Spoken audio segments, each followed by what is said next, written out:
It's a really good question. You're a politician. I'm not, you read I'm the not polls. a politician. I don't read the polls. Yeah, you I are sit a in Judiciary politician. Committee. No, You are I do, very I definitely sit a politician. No. The very fact that there were not people who looked like you. Hold on. I'm only halfway through my answer. Is secret schooling happening across Afghanistan for girls? It does. You simply can't assume that. Actually, yes, you can. Hard Talk. Watch on BBC iPlayer. Morning. Come and have a seat. Now, of course, I'm not going to go easy on you. There are some really big questions we've got to try and get answers to this morning. But I'll be fair, and we just want to hear what you've got to say. So, shall we get on with it? We're rolling. Here we go. Join me to hear from the biggest names inside and outside politics. Sunday with Laura Koonsberg. Watch on BBC iPlayer. We'll lift everything. Behind every headline, there is a human story. This is Our World. It's a living culture. A series of documentary films that reveal the human drama at the heart of global events. Життя триває, у нас двоє дітей. Our World. Watch on BBC iPlayer.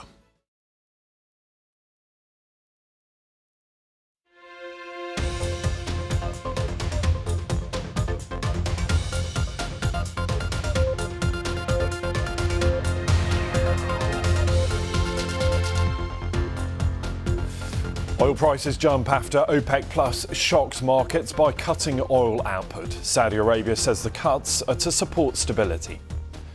Factory output in Asia is hit by weakening demand, but what does it mean for the economic recovery of the region? And we'll speak to the man who made the world's first ever mobile phone call 50 years ago today.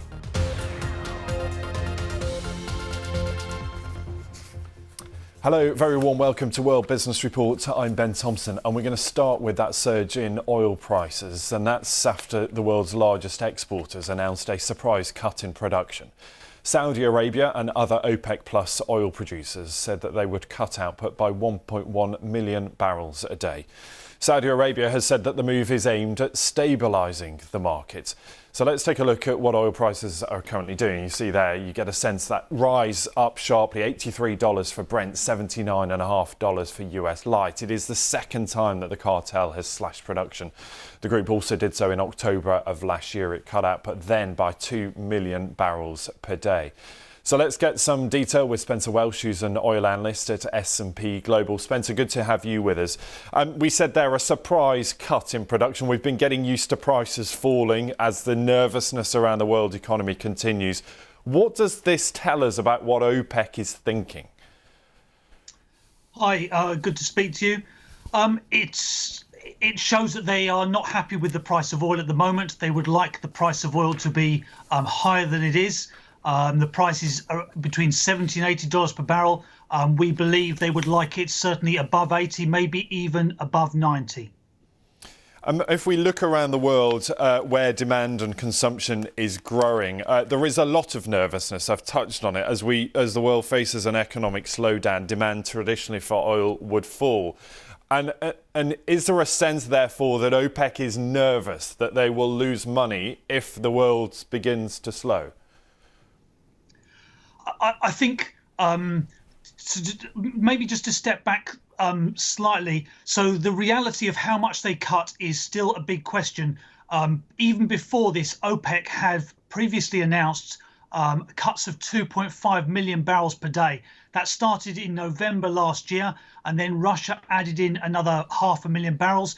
But the reality is the actual physical cut has been about 20% of that, about 500,000 barrels per day.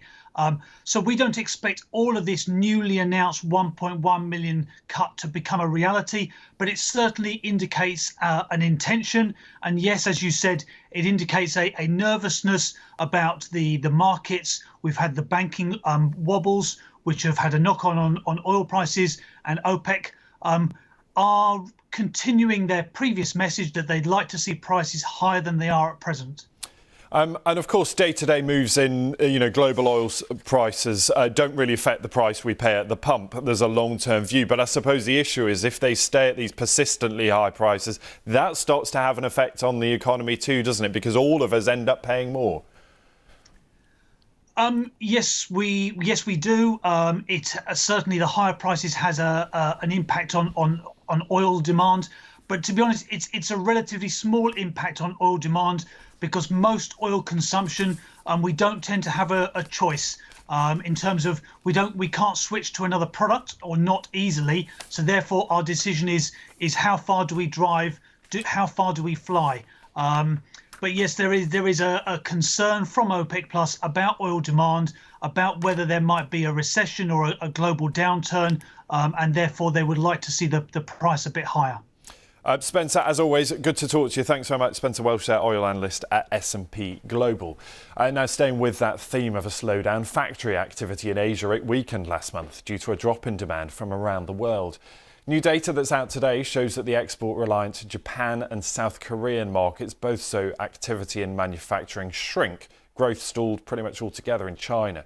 Well, this highlights the challenge that now faces countries like China as authorities try to keep inflation in check, as well as dealing with weakening global economic momentum. Our Asia Business reporter is Katie Silver. China's manufacturing sector is struggling to get back on track. Data out today shows that slowing global demand is hitting demand for goods from China, and that is hitting its ability to recover from 3 years of strict zero-COVID policy.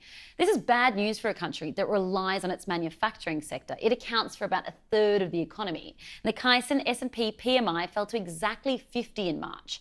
Anything above 50 indicates expansion, while below is contraction. This was down from 51.6 the month prior, and far lower than what many analysts had expected. Experts say this means that China's recovery needs to come not from the manufacturing sector, but from the services sector, which was hit hard during COVID.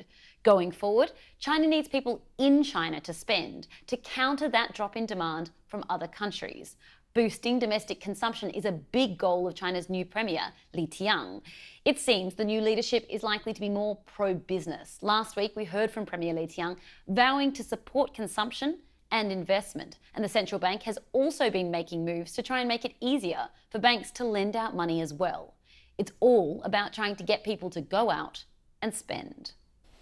Katie Silver there in Singapore. Now, Swiss prosecutors have opened an inquiry into UBS of its takeover of its banking rival Credit Suisse. The probe aims to look into any potential breaches of the country's criminal law by those involved in that emergency merger. Well, the takeover in March was arranged by the Swiss government to head off a potential financial market meltdown following the collapse of 2 US banks.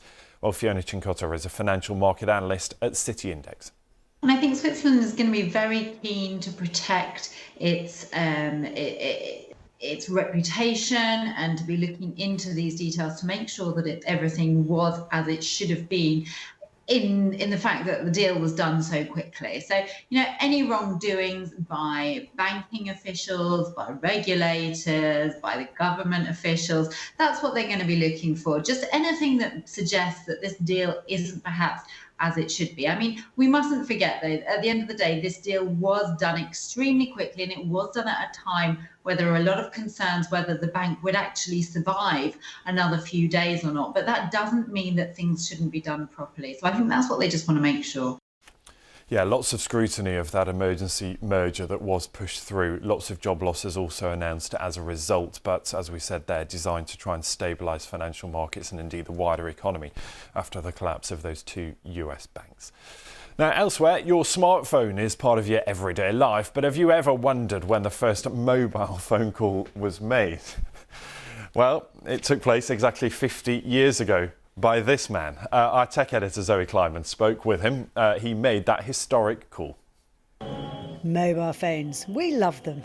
The UN estimates 3/4 of the world's population owns a mobile phone, and there are more mobiles than people in the United Kingdom, according to the industry's trade body. This man helped make it all happen. Marty Cooper was an engineer at Motorola. On the 3rd of April 1973, on a street corner in New York, he made the world's first public mobile phone call to a competitor at a rival company. I was on 6th Avenue demonstrating this cell phone. I took out my phone book. That gives you an idea what primitive times these were. And I called my counterpart in the Bell system, a fellow named Joel. Well, I dialed his number, and amazingly, he answered. And I said, Joel, I'm calling you his cell phone, but a real cell phone, a personal, handheld, portable cell phone. Silence on the other end of the line. I think he was gritting his teeth. Bell had been focusing on developing a car phone, and Marty wasn't impressed. Is this Mrs. P? We had been trapped in our homes and offices by this copper wire for over 100 years. And now they were going to trap us in our cars, and we at Motorola just didn't believe that was the way to go. Goodbye. The way the first call was made hasn't really changed. The phone converts your voice into an electric signal, which then modulates a radio wave. The radio wave goes to a mast. The mast sends your voice to the person you're calling, and by reversing the process, that person can hear you speak. Except there weren't many masts around in 1973, and mobile phones are now unrecognisable from the first model. Well, there's some real icons from the mobile phone kind of timeline here. Ben Wood knows all about the history of mobile phones. He has his own collection. So here we have really a true icon, the Motorola Dynatac 8000X, the first truly hand-portable mobile phone. Conceived in 1973 when the first phone call was made on a prototype of this, launched eventually in 1984. And that device cost about $4,000 at the time, which would be about £9,500 today. £9,000. And it's pretty heavy again. What's the battery life like, dare I ask? The battery life on that was about 30 minutes. It would take about 10 hours to charge. Had a standby of around a similar time as well. Wow. Marty Cooper, the pioneer of the mobile phone, isn't a fan of current designs. I think today's phone is suboptimal. It's really not a very good phone in many respects. Just think about it. If you take a piece of plastic and glass and put it that's flat and you put it against the curved head, you hold your hand in an uncomfortable position. So what does Marty think about the future of phones? We are still at the very beginning of the cell phone revolution. We are going to eliminate poverty because we are becoming more productive because of the cell phone. I just mentioned we're going to eliminate disease. Our educational system is going to be revolutionized. I think all of these things are potentials that the cell phone is going to not do it by itself, but it will be an essential part of this great future. Zoe Kleinman, BBC News. What an incredible story, but I love that it took 10 hours to charge and you got 30 minutes of use out of those first mobile phones. And also the fact that Marty's first call, that historic first call, was a call to his rival to remind him that he'd beaten him in that race to develop that cell phone. So congratulations to him 50 years ago. Let's bring you up to date with some of the other business stories this hour. The struggling cinema chain Cineworld has said it will raise new funding as it's dropped plans to sell its businesses in the US, UK and Ireland after failing to find a buyer. The company saw its share price fall by nearly 30% after announcing it would terminate the move. At the same time, Cineworld said it had struck a deal with its lenders to restructure its substantial debt and exit bankruptcy. And Tesla has delivered a record number of vehicles in the first financial quarter after slashing prices. The EV company saw its sales rise by 36% after two price cuts aimed at boosting demand. The discounts came at a time when consumers face soaring inflation and higher interest rates, but also unprecedented choice in the market for electric vehicles. Let's show you the numbers. We showed you a little earlier, didn't we, what Brent crude was doing, and those were not the numbers. These are the numbers. The FTSE 100, as you can see, actually bouncing back a little higher than expected. There is still a lot of nervousness, of course, about a global slowdown, but that's the number we're keeping an eye on today. As you see, 5% higher on the day, taking Brent now to nearly $84 a barrel after that cut from OPEC+. We'll keep an eye on that, much more on the website, bbc.com/business. See you very soon. Bye-bye.